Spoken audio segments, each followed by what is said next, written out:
DMTV, la chaîne leader. DMTV, la chaîne leader.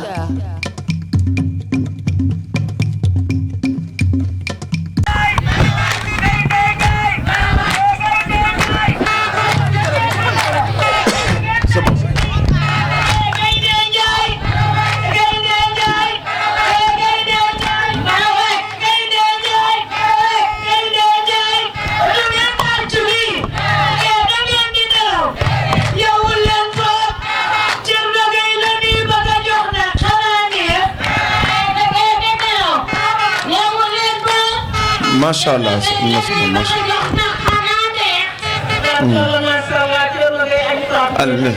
doxal meer am Masha Allah ñu may ñu rek parce que dañuy wax ni dafa guddi am na solo dafa waaw dañu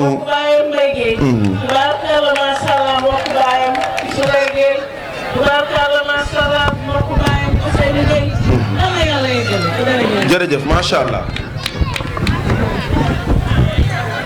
asalaamaaleykum mbokku Ndiassane asalaamaaleykum mbokku commune Chérif Lo maa ngi nuyu le khalife général Kountiyu Cheikh Al Bekkay di ko ñaanal yàlla yal na yàgg ci kanamu njaboot gi yal na yàlla guddal fanam yal na yàlla mottali yéeneem di nuyu képp kuy kilifa ci biir Ndiassane di nuyu di ziar le chef de village di nuyu suñu militant yi di leen masawu coono toogaay bi yàgg na wala fi dañuy wax ni ku jur yërëm ku jënd sakkanal depuis 18 heures nit ñaa ngi toog suñu gënee continuer bu ñu xefee duñu fi gis kenn parce que nit ñi dañoo sonn waaye lu ko jar rek moo ko jar kon ameel nañ leen njukkal bëgg nañ ci seen taxawaay kontaan nañ ci seen mobilisation kon yàlla miy fay yàlla na yàlla fay leen. damay wax ni coalition Yewwi Askan Wi particularité am mooy engagement mooy sacrifice te dafa am benn fait bu particulier bu mu bëgg ñu retenir ko muy suñu troisième âge bi suñu papa yi kenn ku nekk ci ñoom tey am nga ngànt pour bañ fee teew mais gëm gi ñu gëm ni coalition Yewwi Askan Wi mooy espoiru commune Chérif Lo moo leen fi tax a taw kon yal na yàlla fay leen yal na yàlla yàggal leen ci kanamu njaboot bi kontaan nañ ci seen accompagnement kontaan nañ ci seen mobilisation. ñi ngi nuyu tous les responsables de la coalition Yewwi Askan Wi mais man dama far ak jigéen ñi loolu la yàlla dogal. fu ñu dem ñoom la ñuy gis suñu gannaaw yàlla xam na ko Pambay mais mën na ma seede ak ñi ñuy àndal bërki démb dañu dem ci benn dëkk su ma juumul est-ce que du mbuubu ma gis soxna Seynabou Lo mu bokk doomam ci sedd bi ça faisait presque 0 heure du matin xale baa ngi lox mais mi ngi ko kot ma ne ñun on n'a pas le droit de faillir à cette responsabilité amuñu droit benn yoon yaakaar bi ngeen am ci ñun ñu di ko tas te gëm naa ne duñ ko tas ndax xam nañ métti bi fu mu toll askan wi. suñuy nuyu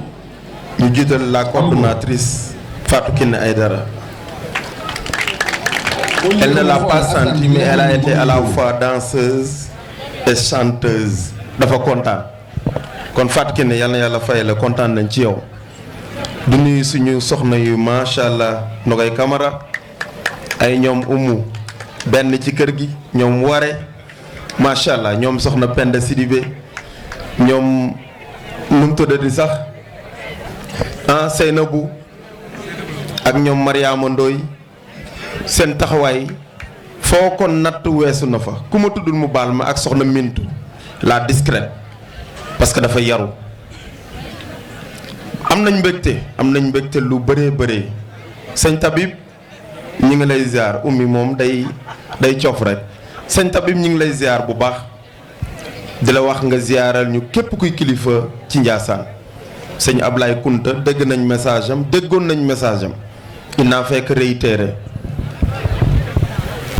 responsable yi mënuma wax ci ñoom ndax sama yéene ci ñoom man sama wax damay wax ni man taxuma mais ñoom ñoo tax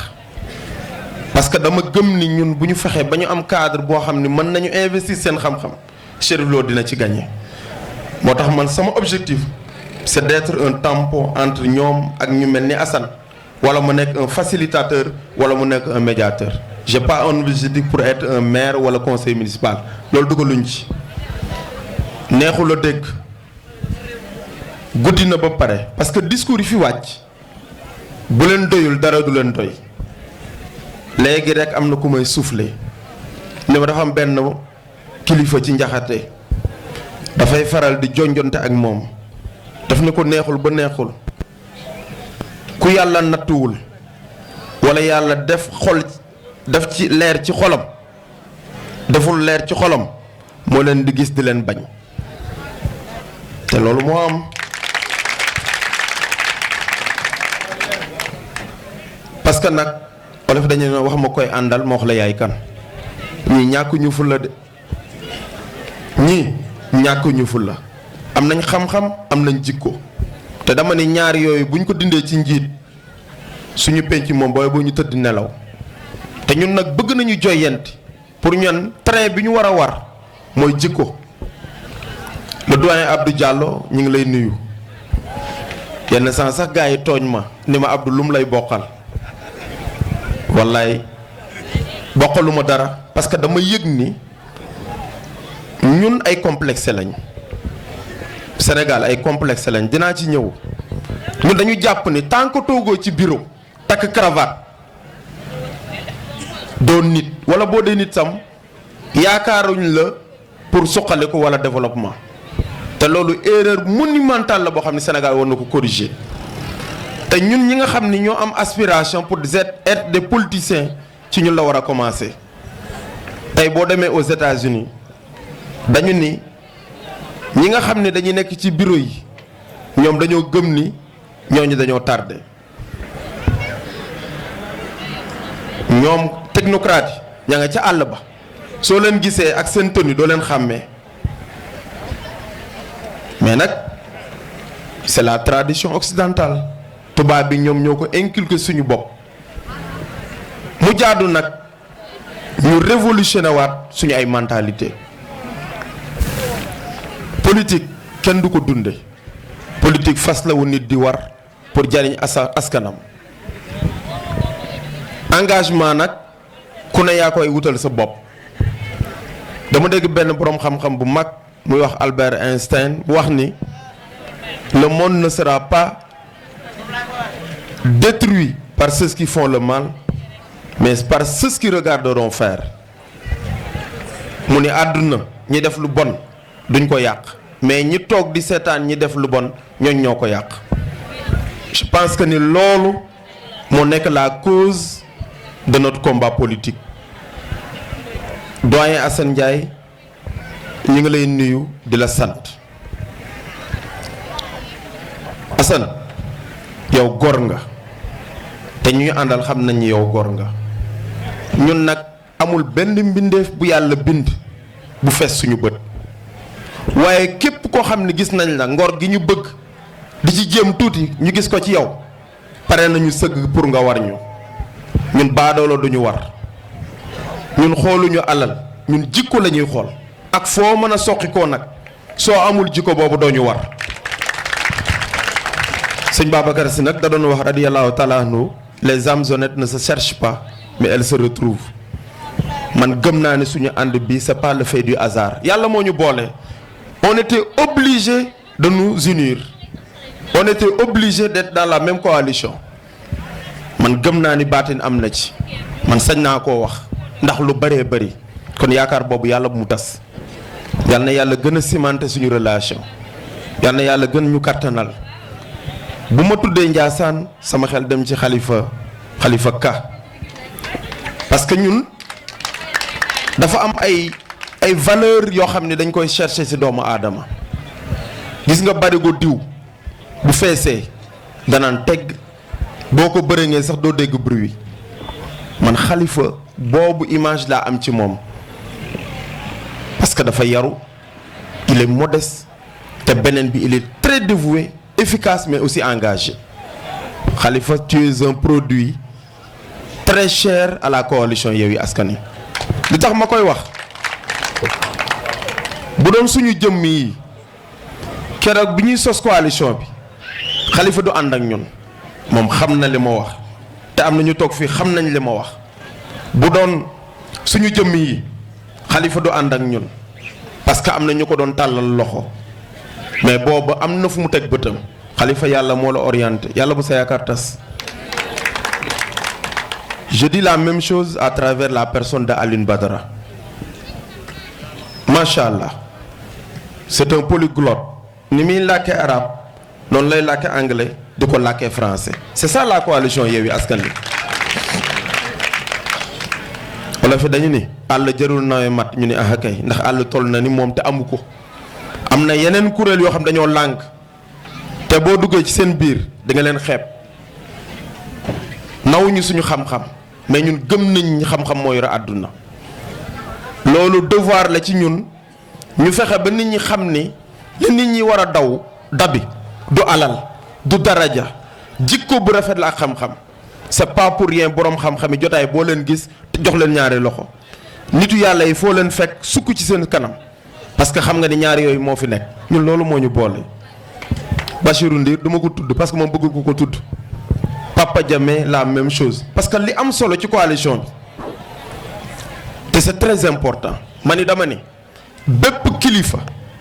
boo xam ni yaa ngi amee responsabilité amuloo entourage bu am courage soo wàccee yoon ñun la wàcce nga yoon xoolaatal sa bopp.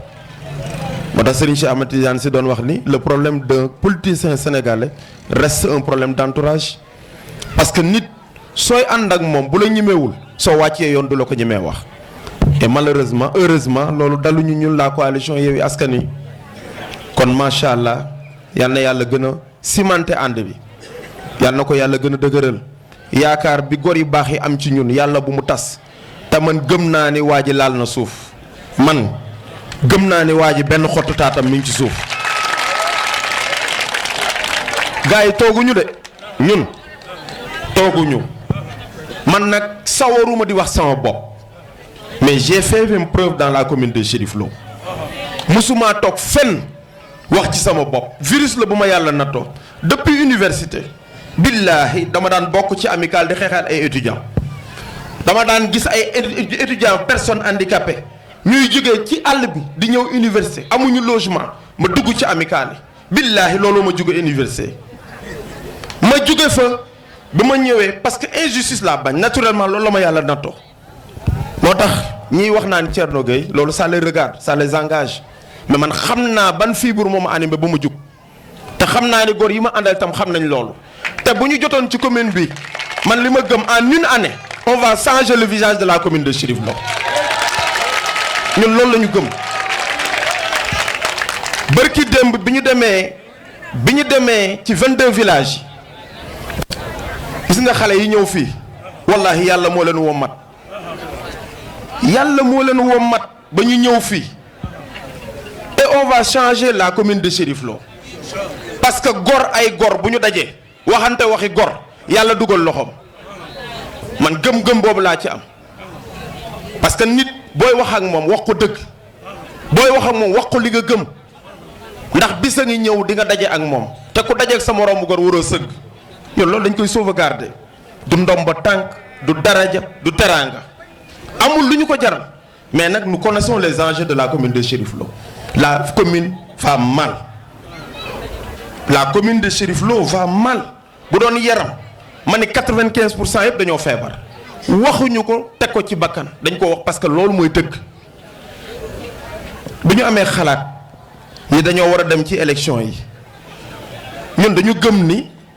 il faut que ñu jonjanteeg askan bi parce que nit boo xamul jàngoro mënoo ko faj.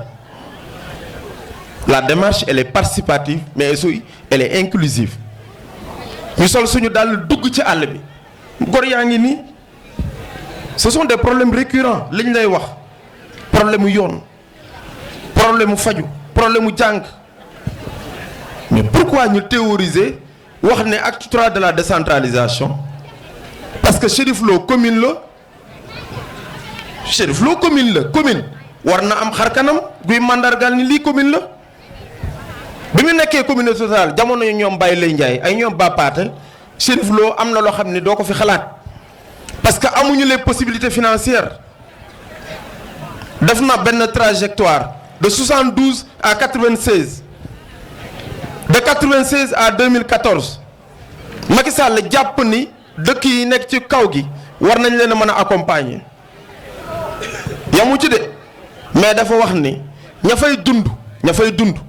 war nañoo yëgu suqaliku ci seen bopp suqaliku nag développement durable la ñuy wax du suqaliku ñetti at ñeenti at yam ci feeg yaa ngi dund da nga war a yëg suqaliku ci sa bopp mais ñun li ñu gëm nit bu wérul mënta productif nit bu wérul mënta jàng kon xalaat bi ñu war a am ñun war nañu fexe ba képp ku yeewoo commune Chérif Lo boo feebaree bala ngay xalaat dem fenn dem ci plateau technique bu mucc ayib case de santé wala dispensaire wala poste de santé ñu taxawu la parce que doomu aadama yi loolu lañ mérité parce que am na loo xam ne ku ko làmb ci sa bopp war ngaa xam ne dina metti ci sa moroomu góor yi nekk fii xale yi ñëw fii li ñu wax mënuñu ko misaal il souffre xoolal jigéen ñi am jigéen ñoo xam ni soo xoolee seen kanam Daba Gaye mais dafay yëngatu ci wàllu poste de santé am na jigéen fu muy toll ci ngeen baal ma ci ëmb soo sentiree mel ni yii dafa dagg da ngay sentir dafa am carence en vitamine da nga koy xam am na jigéen ñoo xam ne bu ñu tolloo ci ëmb da ngay sentir ni ñii kat niñ leen war a taxawuñu leen ko te pourtant suñuy sœur lañ suñuy yaay lañ suñuy rakk lañ nekk ci ay difficulté te bi ci ëpp solo moo ñu fexe tabax ay case de santé yoo xam ne bu ñu amee leen naqari ñu dem fa wax nañ ñu ko keroog benn soxna foofu.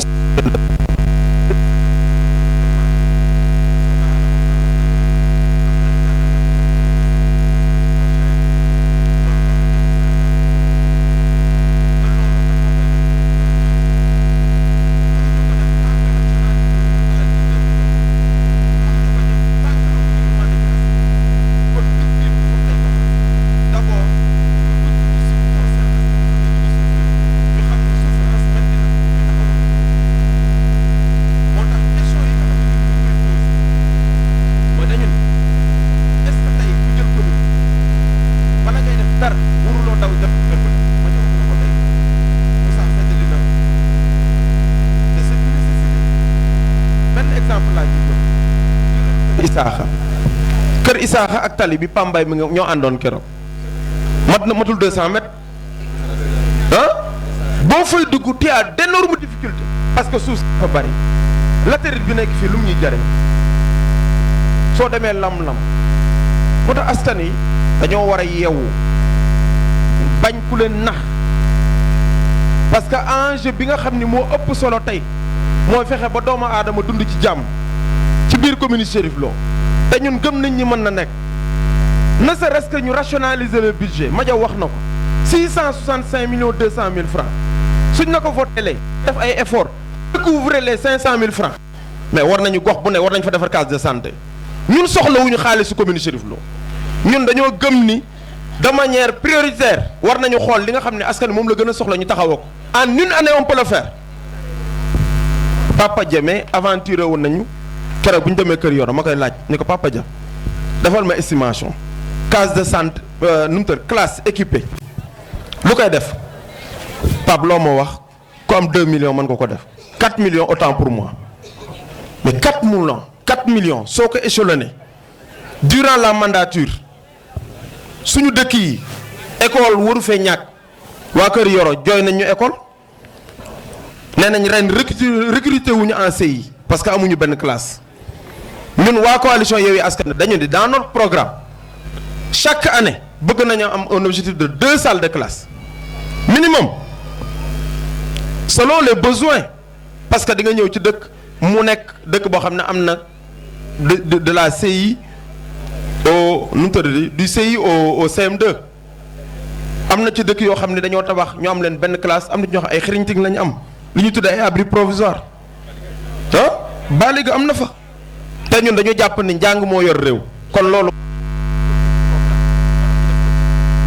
beneen bi ci des les pistes de production wax ko du ma ci dugg mais benn seen laay bu war a di commission loolu dañuy dara tey boo demee lam-lam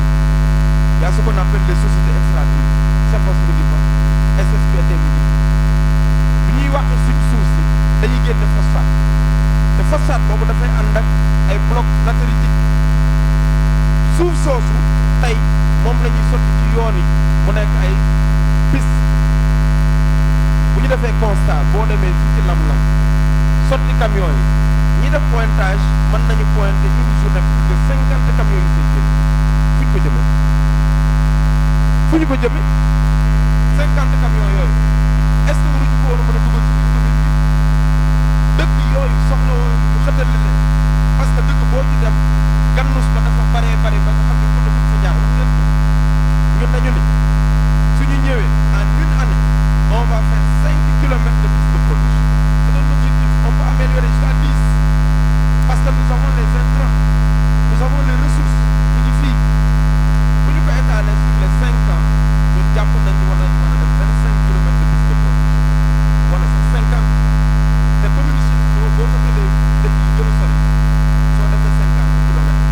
amul si ko góob ko kon nous avons un petit commune boo xam ne superficie bi yaatu mais nous comptons 22 000 âmes parce que dernière statistique bu ANSD loolu la feeñal nee nañ commune si boobu ñu toll ci ñeenti junni ñaar fukki junni nit ak ñaar kon li am solo mooy ñu fexe ba li nga xam ne état bi noonu la tëral ci acte 3 bi ñu fexe ba communes yi nekk des zones viables compétitifs mais porteurs de développement durable ma ja wax na ko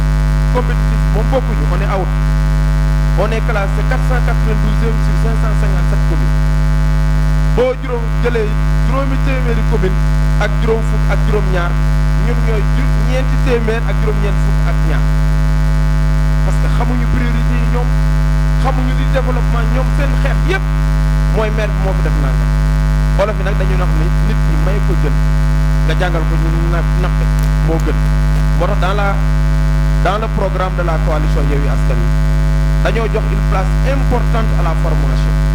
une place importante à l'entrepreneuriat une place importante à la capacitation des femmes et des jeunes ñun dañu ni war nañu fexe ba exemple bi Moussa Sarr def ba tey boo demee kër xaalis soxna seen jigéen yi di defar eau de javel di defar saabu di defar jus de fruits ba tey ñu ngi koy yóbbu ci Auchan bu Tivaouane war nañu mën a fexe ba mu matale ci commune bi yëpp te mën na nekk suñu amul les ressources war nañu mën a am les partenaires ñun am nañu ay partenaires yoo xam ni suñu mbokk ñoom Abdou Diallo bu ñu amee meew mën nañ ko transformer def ko lait en poudre meew moo xam ne sunguf la partenaires yi ñi ngi fi taxaw tey bu ñu demoon ba jot ci commune bi war nañu mën a organiser des séminaires taxaw si biir jigéen ñi bu ko defee ñoom dinañ mën a taxaw seen bopp taxaw seeni borom kër leneen li ci des ci programme bi ñun dañu ni su fekkante ni askan wi dañoo am ay jafe-jafe te jafe-jafe bi la ko andi mooy une répartition inéquitable des ressources yooyu ñun war nañoo fexe ba xool ko xam ci yan loxo lañ ko teg te ressource bi ci ëpp doole mooy la ressource foncière suuf si suñu koy wax waa Ndiassane duñu wet xam nga yàlla principe de l'intercommunalité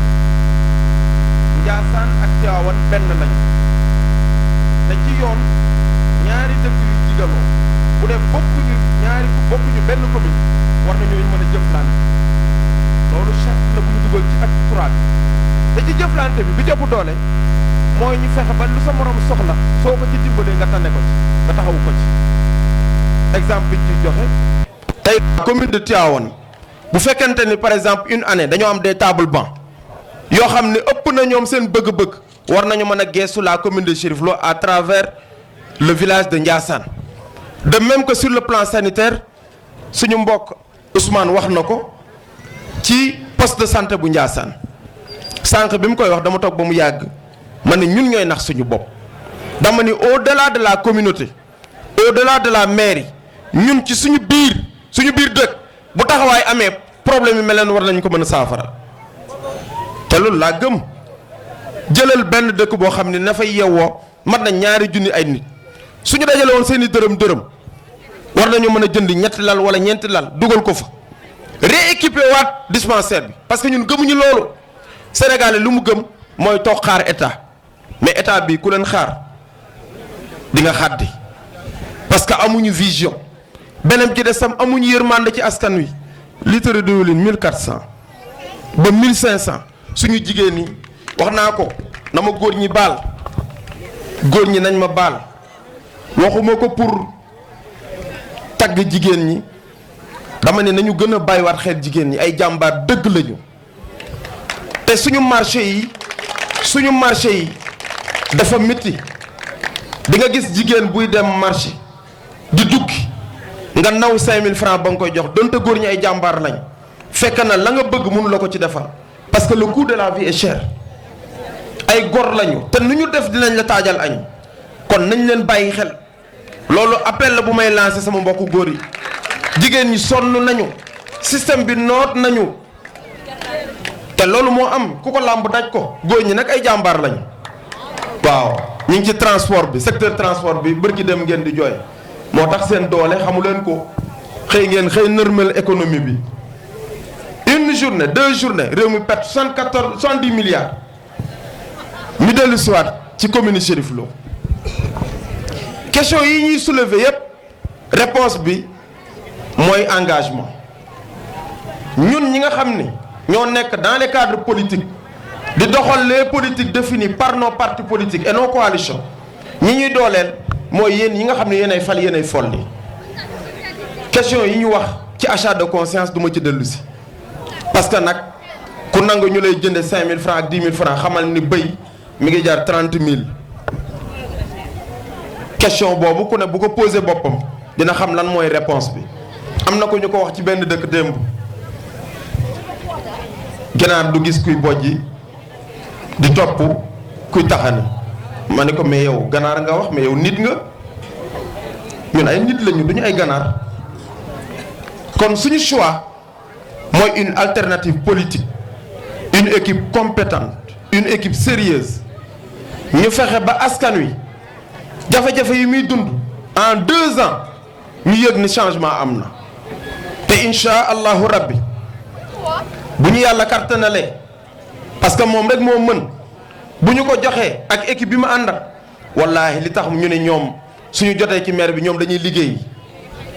mais man jàpp naa ne xalaat bay doxal commune bi ci ñoom lay jóge parce que ñi ngi jariñ ñeneen war nañoo mën a jariñ seen commune yàlla na ko yàlla def yàlla na yàlla barkeel seen xam-xam yàlla yokk seen sutura parce que bu fekkonte ni am na lu ñu bëgg kon coalition bi du taxaw keroog ba ñu toogee di waxtaan dama ne ànd gor rek a neex waaye na fekk gor yi ko seq xam kenn ku ne xam ni sa morom gor la mais man xam naa ni ñoom ay gor lañu te incha allahu rabbi suñu yàlla dafa leen sutura commune Chérif Lo dina xam ni ñii fi nekk seen i jaam lañ doon te ñun nag suñu objectif moo nekk jaamu commune Chérif Lo leneen li ma ciy dolli te foofu lay jeexale Ousmane Sonko dafa wax benn baat bu am solo mu wax ni nous devons combattre le système ma ni système bi de yaatu na te d'accord naa ci ak moom bokk naa ci ak moom gis-gis ñu jàpp ni système bi homme politique yi la ma ne bari waa ne koo gis mu yor kurusam te ci système bi la bokk bari waa ne koo xam ni mu nga ca këram di xiddamtiku naan politique safuma te ci système bi la bokk parce que xam nañ ni bu nit ñi jubee réew mu jub la ñu daan am dootuñu ko am parce que gars yi dañuy fatt bunt yi ñu bëri nag loolu lañ comprendre moo tax ci commune Chérif Lo am na ñoo xam ni seen souhait nekkul li coalition Yewwi Askan Wi gagné élection yi parce que xam nañ ni bu Yewwi Askan Wi gagné élection yi loolu ñu génn seen kër kenn du leen exclure nag waaye lañ daan am bu ñu ko mérité wul duñ ko am il faut dire la vérité ku nekk boo koy jox da nga koy jox lu mu mérité ñun d'accorduñu ñu jël suñu suufu askan wi di ko sédd ay nit nous disons non d'accorduñ ci te ñun li ñu gëm mooy la coalition bu gagné dina am audit foncier dina am état des lieux kuñ ci jox suuf am na ñu ko bëgg la dégg nag mais dama koy nodd dama ne ñun li ñu gëm les terres de Chérif Lo doivent revenir aux populations de Chérif Lo suuf suñ ci jox nit mais boo ko amee ci yoon yow boo tëddee sa gannaaw ba ndang soo ko amul ci yoon di nga ñu wax yenn preuve nga am ak ko la ko jox ki la ko jox ci ban anam la ko joxe parce que le conseil municipal est le seul organe habilité à faire des délibérations bépp ndogal boo xam ne dañ ko war a jël ci turu askan wi war nañ ko yóbbu ca mairie ba conseil yi nga xam ne ñoom ñoo fa nekkal askan wi parce que ñooy jaamu askan wi dañ koo war a saytu dafa am des règles de procédure suuf kenn amul sañ-sañ xëy jox ko nit te jaaruloo ko fi nga ko war a jaar tey jii boo ñëwee Ndiassane wax nañu ma ni boo demee ci kër yi jeunes yi ci bari amuñu ay parcelles yu ñu dëkkee waa Ndiassane bëgguñoo jóge Ndiassane fii lañ bëgg a dëkk waaw fi nga dëkk nag sa teraanga bi nga soxlawoo boo ko fi amul foo jëm te beneen bi war nañu dagg suuf si suuf kenn du ko jaay boo bëggee parcelle da nga war a formuler une demande ñu jël ko jox ko le chef de village mu dajaleeg demande yépp teg ko ci loxo conseil municipal bi mu nekk une justification valable ñu dagg ko parce que dañoo war a dagg dëkk yi dañuy màgg suñuy màgg tool yi sës ci taatu dëkk yi la ñu war a dagg bari waa na ñun tey foo dem bari na ku dëkk ci kër ga nga dëkk du sa toolu baay toolu baayu jàmbur la ñu dagg jox la ko nga dëkke kenn ku ne ne boo sukkee ci sa suuf musiba am na ku ñu ko jooy ci benn dëkk fii ba coow ñu nar fa jib keroog nekku leen fa à Kër Xaalis Sarata on a posé le problème ñu ni leen on a d'autres possibilités d'activer des leviers étatiques pour loolu am maanaam am nañ yeneen pexe yoo xam ne mën nañ jaar ci état bi dëkk yi ñu war a dagg ñu dagg ko te mi ngi suñu programme parce que dañu ni bu ne war na am parcelle bu mu dëkkee te bokk na ci suñu combat le cas de Thiawoune Bambara ñun ba ñuy xeex Thiawoune Bambara xamuñu ne woon maam bu moom suuf si Assane Ndiaye ñun ba ñuy xeex Thiawoune Bambara di xeex Chérif Lo di xeex feneen xamuñu ne woon maam bu moo ko moom quelque temps après ils se sont rebiffés ñu jug taxaw ñoom def un collectif def le collectif xam naa ñu ci nekkoon xam nañu ma xam naa leen wax la restitution des terres à Mambou Mambou am na ko ba fële ca Saint-Louis parc de Djoudj suma juumul kon question bi du problème mu dëkk bu ñu nangu ko ñu nax gars yi dañu ni dëkk ci dëkk bi defar dëkk bi la ñu wax boo bëggee defar dëkk bi même boo dëkkee ci dëkk bi te jubuloo te amuloo xam-xam kenn warul la dénk ak ku la mën a jur nag maam bu njub la woote parce que dafa jaamu boroomam fii ci Ndiassane ba yàlla fekk ko fi tey ak ku mën a taxaw mënoo ko xañ cër bi mu am yal na yàlla yokk ay leeram ñun ñooñu ñooy suñu inspiration parce que nag dañu am fu ñu jokk waaye fa ñu jokk dañu ni ku mu mën a doon ak ku mën a fu mën a jóge cër bi nga ko war a jox na nga ko ko jox kon ñun suñu inspiration mooy ñoom maam Cheikh Bou Mouhamad Kounta ñoom Cheikh El Hadji Malick Cheikh Amadou Bamba Limamou Laye ak ñeneen ñu mel ni ñoom kon les questions d'enjeu dans la commune de Chérif Lo dépassent nos appartenances étatiques ethniques wala culturelles wala culturelles affaire bi du tarixa sàngam laa bokk du ni kër sàngam laa bokk du ni dëkk sàngam laa bokk mais mi ngi ci est-ce que dëgg gi ñuy wër yow yaa ngi ci te ñun gëm nañ ñi ñoo ngi ci du ñu leen wor moo tax fu ma dem dama koy wax dama ni bu ñu ko yàlla nammee jox te du taxawu commune Chérif Lo yàlla bu ñu ko yàlla jox ñun xam nañ li leen di métti la commune de Chérif Lo les jeunes ñun xam nañ les enjeux développement durable la ñu wax parce que dañu ni mag ñi seen wàllu wéy na ndaw mooy taxawu réew mooy taxaw péncam mag ñu ci bëri bu ñuy sonn seeni doom a tax waaye ñoom itam war nañoo xam au même moment waruñu topp seen intérêt tey ndax dërëm te suñu penc yi loolu yàq na ko ndaw ñi bañ leen te bu ngeen di bañ wut leen ñoo xam ni seen taxawaay dana jël en compte yéen seen i aspiration seen i bëgg-bëgg te mooy la coalition Yewwi Askan Wi parce que ñun li ñu gëm yéen ñii dañ leen a war a taxawu sport baax na mais sport du dund ñi ngi leen di nax football beeg nangam ak nangam nawetaan loolu du développement mooy ngeen jàng am seen i diplôme am insertion ñu dugal leen ngeen liggéey mais ñun li ñu gëm la commune de Chérif Lo waroon na mën a abriter au moins ñaari tool yoo xam ni comme exemple bu nekk ci Toro Bara Tall bi ñun loolu la ñu gëm parce que di nga am suuf amuloo les possibilités financières amuloo les intrants nga mën a am des promoteurs yoo xam ne dañ laa ne ñëwul ñu signer un partenariat gagnant-gagnant mën na nekk. Khalifa mi ngi ñuy jox benn exemple fële ca Gelog Pël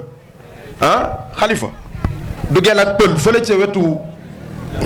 raw jox nañu benn exemple ay suñu ñaari mbokk pël yu fa nekk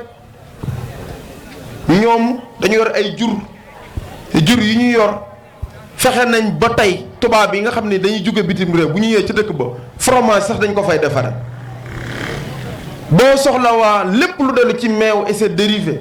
maanaam meew ak lépp luñ ci mën a def mën nañ ko defar foofu mu ni dëkk ba loo soxla am na fa parce que ñooñu ay patriotes lañ ñooñu dañoo gëm seen dëkk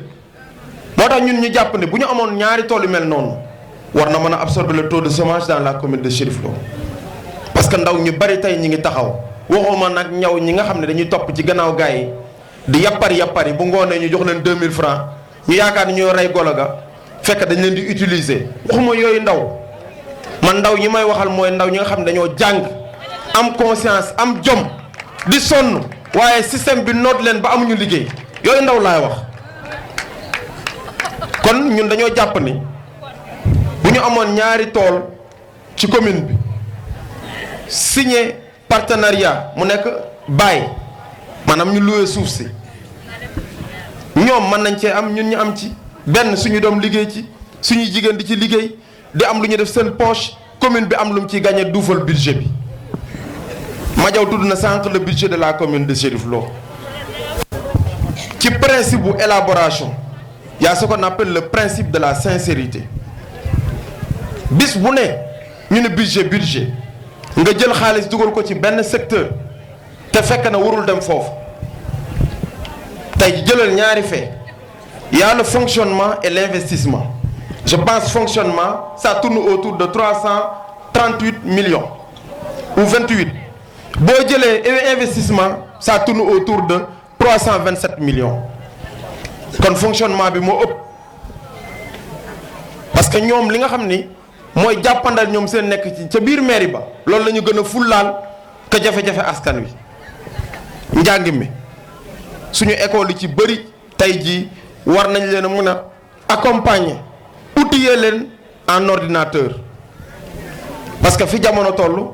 ku jàngul informatique jàppal ni jaahil nga loolu xarale yu bees moo ko andi ñun nag ñu ni bëgg nañu école yi ñu accompagner leen en outil informatique beneen bi ci des dëkk bu mel ni Ndiassane jaadu na salle multimédia haut de gamme ñu mën ko def Ndiassane au niveau du collège parce que Ndiassane dafa am lu mu représenté ci commune bi waxuñu ko pour faire plaisir à personne dañ ko wax parce que loolu la ñu gëm parce que maam bu moo ko fi liggéey ñun itam gëm nañu ni war nañu améliorer le cadre de vie tey boo ñëwee Ndiassane war nañu sax ñu gis fi ay palmiers mën na nekk war nañ fi mën a def ay dattier ay tàndaram mën na nekk war nañu mën a aménager des poubelles publiques tey ku yor sa mbalit boo ñëwee Ndiassane boo ko bëggee sànni di nga am foo ko mën a sotti te loolu ci responsabilité mairie bi la parce que question d'assainissement la te ñun boole nañ ko suñu programme bu ñu ko toppee nit ñi dinañ ñu jéppi nit ñi sonn nañu beneen bi ci des soxla yaa ngi suñu kanam yeneen i jotaay ngi ñëw bëgg nañ fi jaaraat suñuy dem ci yeneen i béréb li ma bëggoon a wax temps bi duñu ko may te li ci ëppoon solo suñu mbokk yi wax nañu ko pour wax ñépp rek ni waa coalition Yewwi Askan Wi laajuñu commune bi rek pour laaj ko dañ koo laaj teg ko ci gëstu boo xam ne moo jur programme bu cohérent boo xam ne suñu leen joxee commune bi mën nañoo génne askan wi ci guddo gi nga xam ni moom la Ousmane Souf Sarr dugal ak équipe bu incompétent bu ma àndal. leneen li ma ci doon mucce te foofu lay daanale mooy bari na koo xam ne mi ngi coow te jëlewul carte électeur am dafa may teel de coow li lu mu bari carte mooy fal mooy folli wax naa ko bërki démb soo demee ca mairie ba carte ya ma nga fa te li ma mën a waat ku ànd ak ñoom jot nga sa bés parce que dañuy taal seen oto yóbbul la ko ku àndul ak ñoom buñ ko njortee boo ko soxlaa doo ci jot kon est-ce que duñ dem jëli suñu carte yi est-ce que am na fii koo xam ne bindu na te jëlagul kartam am na fi kon ku ko amul boo demee ca kër ya ku ci am sa doom bu bindu te jëlagul kartam nga ñaax ko mu dem jëli ko vote bi nag liñ ci wax duñ ci dellu siwaat mais damay leeral lu am solo mooy ñun bu ñu amee conseil municipal bi am la conseil départemental lu askanu Chérif Lo yeeyoo ca Tivaouane dina ci jot ndax góor gi jàpp mi fi nekkoon xam nañu ko xam nañ yéeneem xam nañ itam ñun li ñu yëngal moo ko yëngal ba mu am taxawaay bi mu am kon ngeen baal ñu wax ñi ngi jéggalu ñëpp di masawu coono ñëpp yàlla nañu yàlla defal nopp bi dégg te topp ñu jox leen rendez-vous incha allahu rabbi le 19 à Kër Mbay Mati ñu dem fa jàppale suñu mbokk yi fa nekk yal na yàlla fay leen incha allah. DMTV, la chaîne leader.